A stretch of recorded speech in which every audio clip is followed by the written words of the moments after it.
రేపటి మంత్రివర్గ విస్తరణకు రాజ్భవన్లో ఏర్పాట్లు చకచకా జరుగుతున్నాయి. ఇప్పటికే కేసీఆర్ టీం ఖరారైనట్లు తెలుస్తోంది. సామాజిక వర్గాల సమీకరణలు, సమర్థత ఆధారంగా సీఎం తన టీంను ఎంపిక చేసుకున్నట్లు తెలుస్తోంది. మొత్తం 9 మంది ప్రమాణ స్వీకారం చేయనున్నట్లు సమాచారం.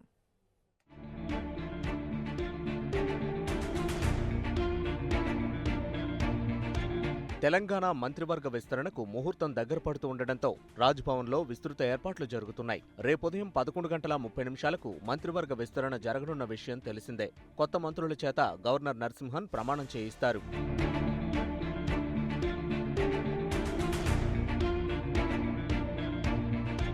ఇదిలా ఉంటే కేబినెట్లో ఎవరికి అవకాశం దక్కుతుందోనన్న ఉత్కంఠ నెలకొంది. అయితే సీఎం కేసీఆర్ ఇప్పటికే మంత్రివర్గాన్ని ఖరారు చేసినట్లు తెలుస్తోంది. ఇందులో పాతవారితో పాటు కొత్తవారికి కూడా అవకాశం దక్కనున్నట్లు సమాచారం. మొత్తం 9 మందికి మంత్రి పదవులు ఇవ్వనున్నట్లు తెలుస్తోంది.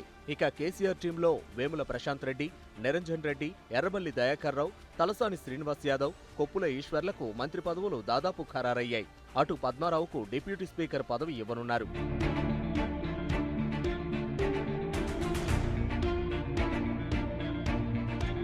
ఇక ఆదిలాబాద్ జిల్లా నుంచి ఇంద్రకరణ్ రెడ్డి లేదా జోగు రామన్నకు, నల్గొండ జిల్లా నుంచి జగదీష్ రెడ్డి లేదా గుత్తా సుఖేందర్ రెడ్డికి మంత్రివర్గంలో చోటు దక్కవచ్చు.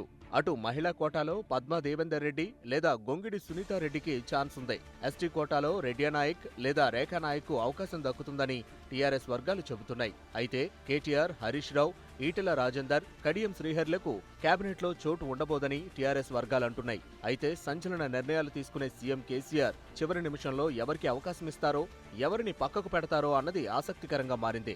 ఇక రేపు మంత్రివర్గ విస్తరణ నేపథ్యంలో రాజ్భవన్లో ఏర్పాట్లు కొనసాగుతున్నాయి. భద్రతా ఏర్పాట్లపై పోలీసులు, ఇతర భద్రతా సిబ్బంది ఇప్పటికే రిహార్సల్స్ నిర్వహించారు. అలాగే మంగళవారం రాజ్భవన్ రోడ్లో ట్రాఫిక్ నియంత్రణ చర్యలు చేపట్టనున్నారు.